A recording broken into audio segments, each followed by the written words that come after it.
Hello les amis et bienvenue sur Cupidon Tech.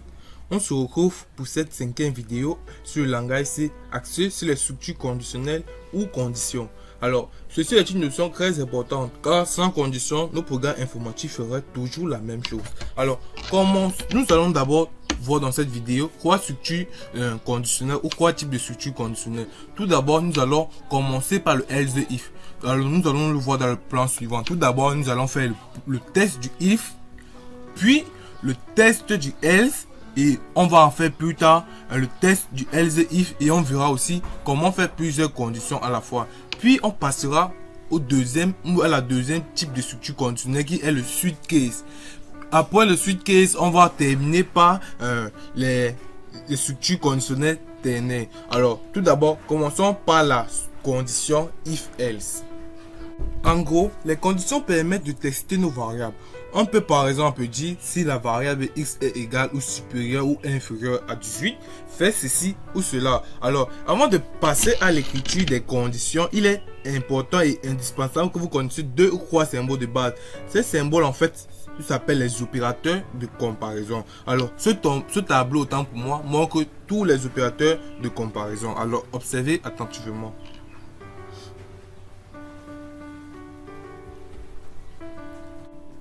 Commençons la condition if else avec notre if simple.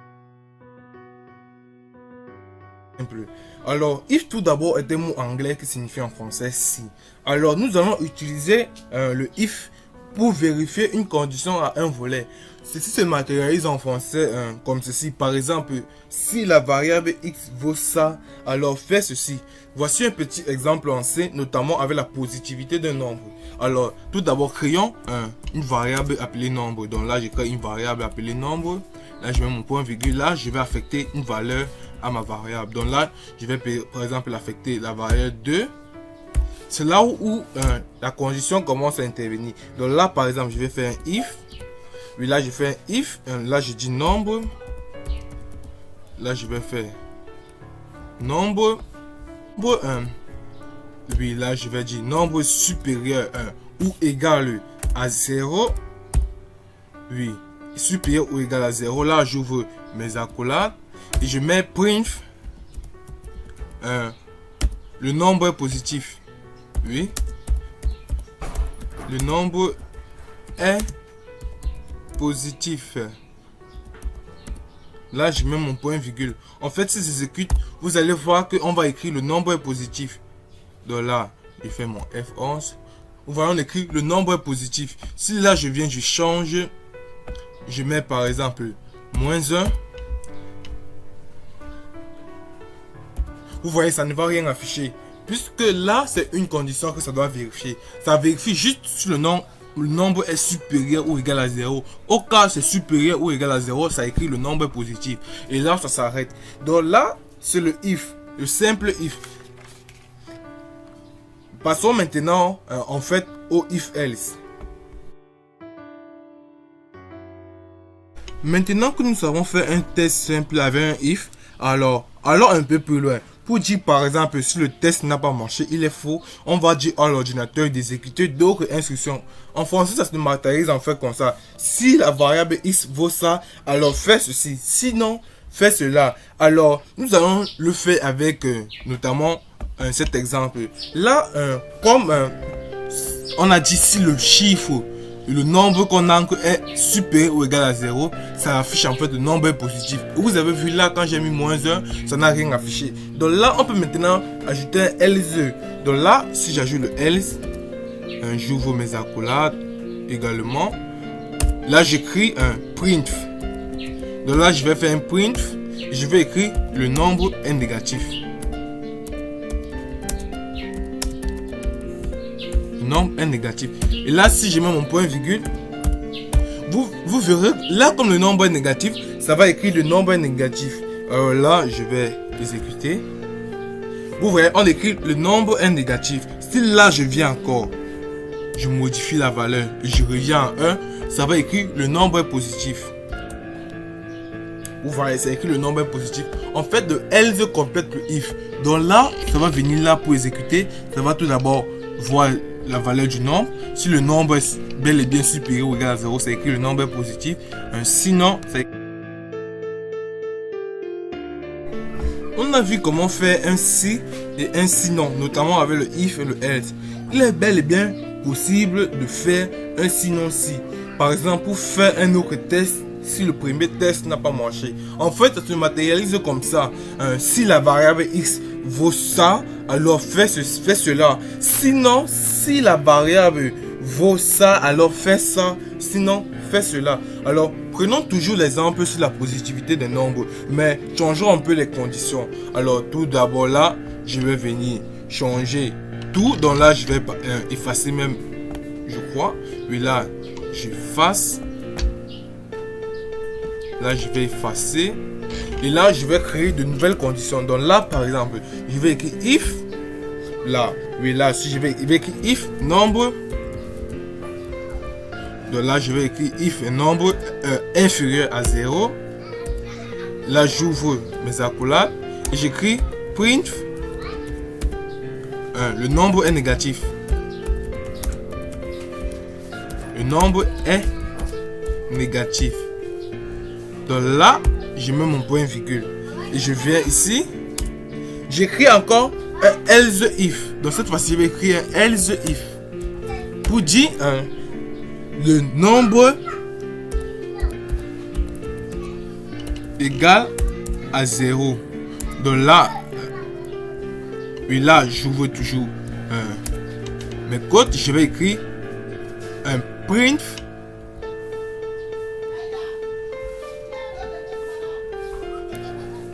Je vais écrire print, oui, nombre, le nombre est nul. Donc là, j'ai pas ouvert ce qu'il fallait. Print, le nombre est nul. Là, je mets mon point virgule. Oui, là, je vais écrire un else ici. Else, maintenant pour terminer, et là j'écris print le nombre est positif et non nul. Donc là aussi je vais écrire le nombre est positif et nul. Donc là, si j'exécute, vous allez voir, là comme le nombre est égal à 1, ça va tout juste venir ici écrit le nombre est positif et non nul. Donc là, je vais exécuter. Et puis, non, là, mon point virgule est à l'intérieur de la parenthèse et non à l'extérieur. Donc là, j'exécute. Vous voyez écrit le nombre est positif et non nul. Si je viens là sur int, sur le nombre, je remplace le nombre par 0, ça va écrire le nombre est nul, est positif et nul. Donc là, exécute, c'est écrit le nombre est positif et nul. Si je viens maintenant là, je mets moins 5, ça va écrire le nombre est négatif, tout simplement. Donc là, le nombre est négatif. Donc ça, c'est le else if. A noter que l'ordinateur fait les tests dans l'ordre. Donc, il va tout d'abord vérifier cette première condition pour savoir si le nombre est négatif. Si maintenant il s'avère que le nombre n'est pas négatif, ça va maintenant passer là. Voir si le nombre est égal à 0 et afficher le nombre est positif et nul. Et si la condition n'est pas remplie, ça va passer à la dernière qui sera forcément juste. Puisque si un nombre n'est pas négatif et qu'il n'est pas égal à 0, il est forcément positif et non nul.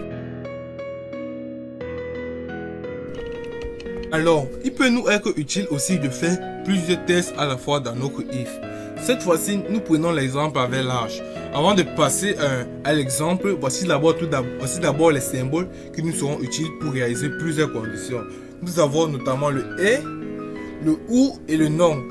Passons maintenant à notre exemple avec l'âge. Donc, passons à ce test. Notamment, on va faire le test avec le et.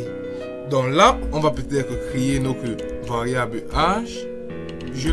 Et là, je vais venir l'affecter par exemple une valeur qui est de 19. Oui, 19. Là maintenant, je vais commencer ma condition. Donc là, je vais mettre une condition. Là, si je dis âge, tout simplement supérieur à 18. Et là, je mets et âge supérieur ou égal à 21. Là, ce sont les deux conditions. Donc, tout d'abord, l'âge doit être égal à 18. Et ensuite, l'âge doit être supérieur ou égal à 21. Donc là, maintenant, je peux écrire mes volets. Donc là, j'écris un print.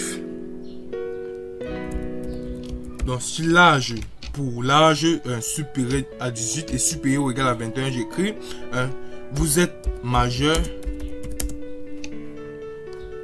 Vous êtes majeur et vous pouvez voter. C'est le cas dans mon pays, le Cameroun. Donc, si vous avez 18 ans mais vous avez moins de 21 ans, vous ne pouvez pas voter. Mais vous êtes quand même majeur. Donc là, je vais écrire le else. Là, je vais faire print. Je vais tout simplement écrire vous êtes majeur mais vous ne pouvez pas voter. Mais vous ne pouvez pas voter.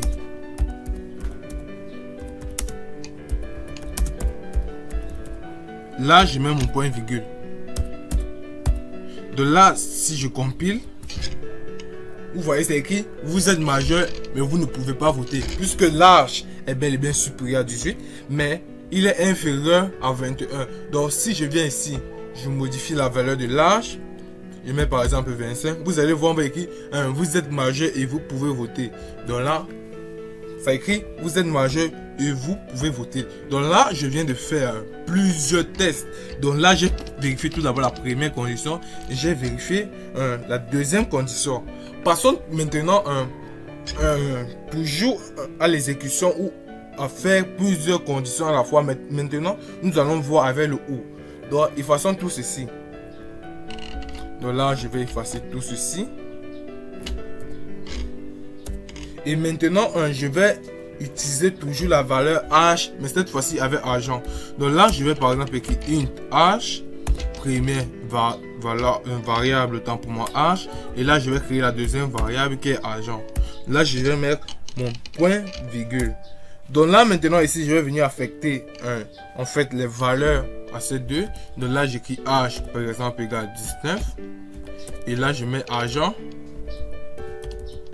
égale par exemple 10 000. Oui, je crois que c'est bon. Là, je peux créer mes deux conditions. Donc là, je vais dire par exemple âge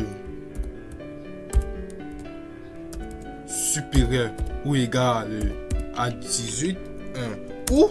Donc voici en fait le ou. Donc là, voici le ou. Deuxième condition. Là, par exemple, je vais écrire argent. Alors, supérieur. Oui, supérieur ou égal à 10 000. Par exemple. Et là, je vais maintenant mettre ce que ça doit écrire. Donc là, je mets print. Donc si vous avez 18 ans ou votre argent est supérieur ou égal à 10 000. Donc là, je vais écrire print. Bienvenue dans mon snack. Donc là, je vais écrire bienvenue dans mon snack. Maintenant, je vais écrire un else. Donc si vous n'avez pas 18 ans et que vous n'avez pas 10 000. Donc là, je vais écrire un else. Et je vais écrire maintenant là. Print. Tu es trop petit. Par exemple, oui. Tu es trop petit. Oui, tu es trop petit. Et si tu avais l'argent. Avec l'argent, je devais oublier que tu es mineur. Oui, je devais oublier que tu es mineur. C'est un message assez gros.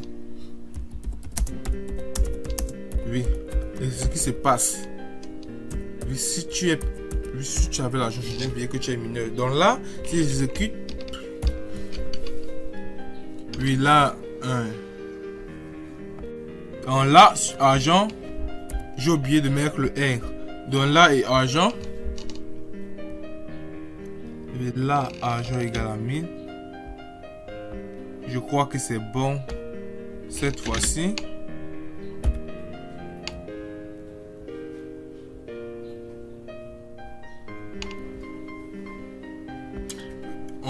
Oui, en fait, là, ça ne donne pas parce que j'ai oublié mon point virgule. Donc là, je mets mon point virgule et je peux maintenant exécuter là. Là, ça met bienvenue dans mon snack parce qu'un large est égal à 19. Donc, l'une des conditions est vérifiée. Donc, large est égal à 19 là. Donc, si par exemple, je viens ici, je mets 17, bien que j'ai 10 000, ça va toujours, même si j'ai 17 et j'ai 10 000, ça va quand même me dire bienvenue dans mon snack puisque l'une des conditions est juste, puisque j'ai 10 000 même si j'ai 17 ans. Donc là, ça met bienvenue dans mon snack puisque l'une des conditions est juste. Si là maintenant je viens, j'enlève un 0, vous voyez, ça fait tu es trop petit. Si tu avais l'argent, je devais oublier que tu es mineur. Et si je viens là, je remets mon 10, vous voyez, c'est propre, on dit bienvenue dans mon snack. Et si maintenant à la place du ou là, je venais mettre plutôt un et, vous verrez que ça va écrire tu es trop petit puisque les deux conditions doivent être vérifiées. Donc tout d'abord, il faut que j'ai 18 ans au plus et j'ai 10 000. Donc là, si c'est fait, on met tu es trop petit, bienvenue dans mon snack. Et si tu avais l'argent, je dois oublier que tu es mineur. Donc il y a une troisième façon. Il y a avec le nom, juste le nom, mais je ne vais pas faire ceci puisque vous avez déjà compris le principe. Donc là, sur le et, il faut juste remplacer par le ou. Donc, je vous laisse faire le nom par vous-même. Alors, avant de passer à la condition switch case, on va tout d'abord voir les booléens dans les conditions. Alors, souvent on fera les tests de if sur les variables en booléen. En fait, les booléens sont des variables qui ne prennent que deux valeurs, 0 et 1, notamment 0 qui signifie faux et 1 qui signifie vrai. Par exemple, je vais ici créer une variable de type bool. Donc là, je vais mettre h. Donc là, je vais venir mettre la variable de h par exemple à 1 pour dire vrai. Et donc là, je vais créer ma condition. Je mets if h tout simplement. Donc là je fais if h et là j'ouvre les côtes, j'écris print vous êtes un majeur. Maintenant là je mets mon point virgule, sinon else je mets print vous êtes mineur.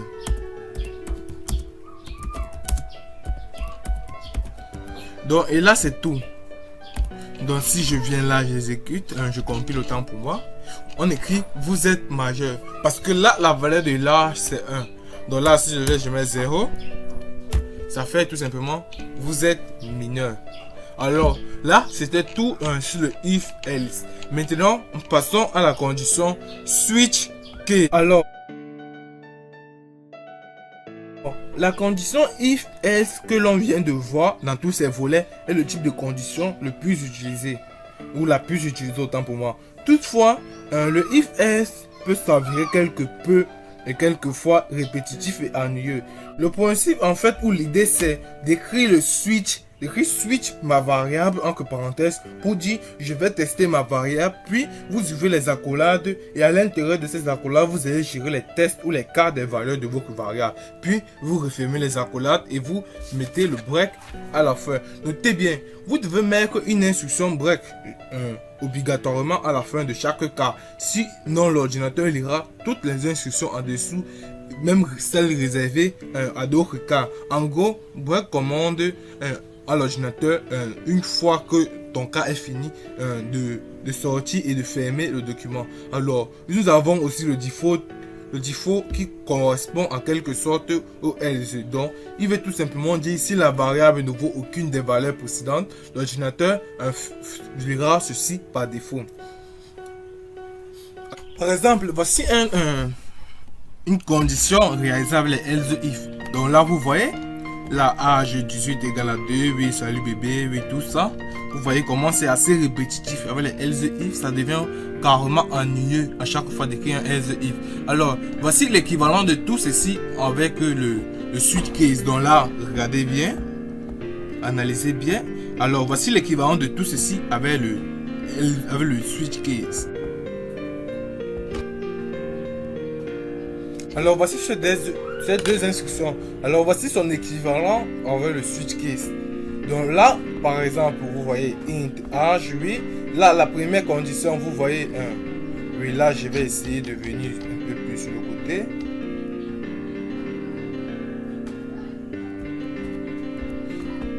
Oui, là, vous voyez, on a mis if age égale à 2. Là, voici valeur 2. Donc, case 2. Là, vous voyez un salut bébé. Et voici tout simplement cette instruction salut bébé. Donc là, il y a le break pour aller à la ligne. Et là, vous voyez ici, if h égale à 6. Et là, vous voyez case, donc valeur 6. Là, ça met salut gamin et salut gamin. Donc, voici tout l'équivalent de ceci. Vous voyez comment ici, c'est un peu plus petit. Un peu plus de... Ici, c'est un peu moins de lignes. Là, si on voit ici, on se retrouve à plus de 30 lignes écrites. Et alors que ici, on est juste à 24 lignes. Donc, vous voyez comment ça fait gagner en temps et en ligne de code. Donc là, voici la comparaison entre un programme en switch case et un programme en if else tout simple. Alors, le switch case est en fait très souvent utilisé pour faire des menus en console. Alors, dans la prochaine vidéo, ou bien dans une vidéo que je publierai peut-être en ce jour ou le lendemain du jour, je publierai cette vidéo, je vais vous montrer l'exemple d'un menu créé avec le switch case. Donc maintenant, passons à la troisième façon, la troisième condition, type de condition qui est les ternaires. Donc passons au ternaire. Alors, il existe une troisième façon de faire des conditions. Celle-ci, c'est la plus rare. Et ça s'appelle des expressions ternaires. Concrètement, c'est un if else, sauf que celui-ci se fait sur une seule et même ligne. Alors, pour parler de ces maladies, voici par exemple des exemples d'un code, d'une même condition écrit premièrement d'un côté en ternaire et de l'autre écrit en if else. Alors, là, je vais effacer, je vais commencer par l'écriture en if else. Donc là, je vais effacer tout ce que j'ai fait comme ceci. Et là, je vais créer deux variables. Donc la première variable qui est nombre et la deuxième variable qui est pair. Donc là, je vais mettre mon point virgule. Et là, j'écris par exemple if. Oui, là, je mets par exemple if pair.